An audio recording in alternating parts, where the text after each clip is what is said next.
salaamaaleykum mbokk amateur maa ngi leen di nuyu di leen ñaanal jàmm ñu bëri dañ may laaj ci wàllum variole moo ne leen dinaa leen ci defal vidéo ci page TikTok bi pour que ñu bëri mën cee jariñ. Variole maladie virale la maanaam virus la ci feebar yi dafa am feebar yoo xam ne ay bactéries ñoo koy indi am yoo xam ne ay parasites ñoo koy indi li ñuy wax maladie parasitaire wala maladie microbienne wala bactérienne. am ay maladie virale kii variole si la bokk peste si la bokk. maladie virale yi nag ku ci bëgg a mucc da ngay def li ñuy wax prévention mooy ay traitement préventif.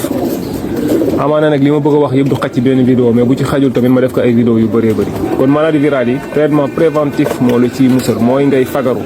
ngay def ay vaccin préventif moo xam peste la moo xam variole la. léegi pour variole képp koo xam da nga koo bañ a am nga xam ne bëggoo koo am donte lu jafe-jafe la da ngay fexe avant ngay accoupler sa reproducteur yi nga def traitement préventif ak vaccin bi ñuy wax Diftosec wala Diftovac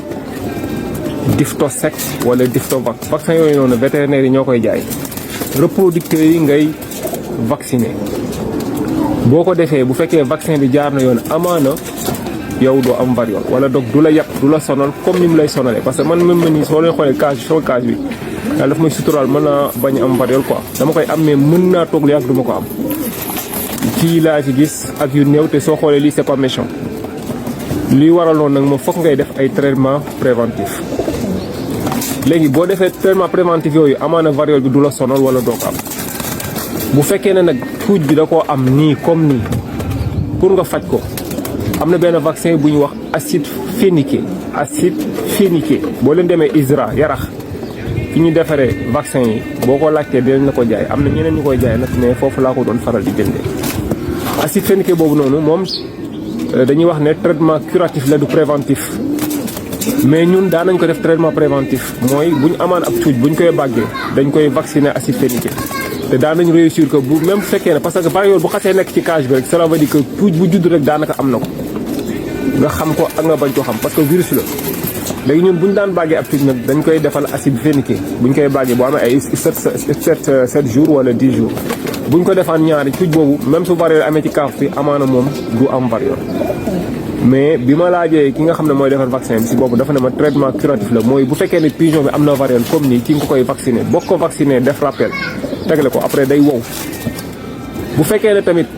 tuuti bi am na variole comme nii pour nga faj ko bu la neexee mën nga wut bicarbonate bi ñuy jaay ci boutique yi 100 francs boo ko jëlee da ngay jël variole bi nga dagg ko ak sa we wala nga xoos ko daal boo ko xoosee bicarbonate da ngay wut aloe vera nga jaxase leen diw ko ci boo ko ci diwee dafay wow. beneen bi nga xam ne dafay faj wala mu koy wowal boo jëndee bactérine dañ koy jaay pharmacie pour nit la boo ko dammee di ko sexal cuuj bi tamit dina wér bu ci nekk traitement la boo xam ne def nañ ko pour que variole bi mën a wér. beneen bi ci topp am na pàccal boo xam ne jigéen ñi ñoo koy utiliser di ko di seen yaram yi ay pàccal yoo xam ne cosmétiques yi ñoo koy jaay ñu ko wax néoprosone wala orange gel boobu tamit boo daggee variole bi di ko ci diw da koy wowal.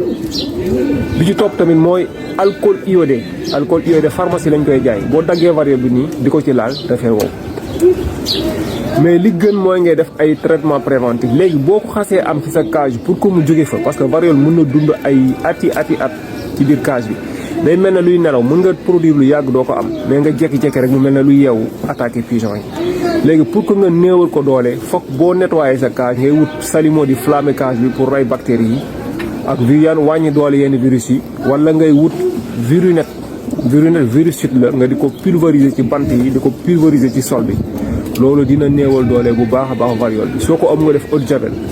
mais yi ma wax nii ñoo gën eau de javel xam naa lépp du xaj ci ab vidéo dama ñëw dolliwaat parce que lu bëree laa mun wax ci variole incha allah ngeen xaar yeneen vidéo yoo xam ne dinaa ko dugal ci variole en tout cas variole feebar la boo xam ne prévention moo lu ci musal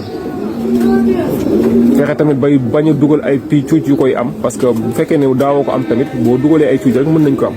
ñu bëri dañu yaakaar ne ay kaaf bu salté moom moo koy indi mais demewul noonu da ngay gis ñoo xam ne seen cage dafay salté te duñ am variole nga gis ñoo xam ne dañuy nettoyer chaque semaine seen cage dafay set te dañuy am variole c'est parce que maladie bi maladie virale la. bul fàtte abonné bés koros bu ndaw bi ngir vidéo bu ñuy dugal nga mën see jot jërëjëf.